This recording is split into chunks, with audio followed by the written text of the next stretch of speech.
ঠিক রেখে। কিন্তু এই আমলটা এমন আমল জিকির যেটার পরিমাণ আল্লাহ বেশি করে করতে বলেছেন।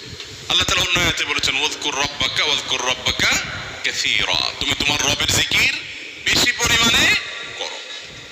নবী করিম সাল্লাল্লাহু আলাইহি ওয়াসাল্লাম বলেছেন মাসালুল লাযী ইয়াযকুর ওয়াল্লাযী লা ইয়াযকুর মাসালুল হাইয়্যি ওয়াল মাইয়িত, বুখারীর হাদিস।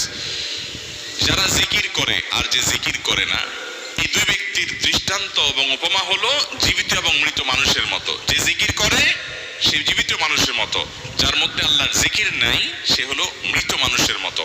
কারণ তার রূহ, তার আত্মা এটা আল্লাহর সাথে কানেক্টেড না, এটা ডিসকানেক্টেড, মৃত মানুষের মতো। দুনিয়ার মানুষ তাকে জীবিত দেখছে, সে আক্ষরিক অর্থে জীবিতও বটে, হাকিকাতান এবং অন্তর্নিহিত ভাবে যখন তাকানো হবে তার কলব তার মালিকের সাথে কানেক্টেড না থাকার কারণে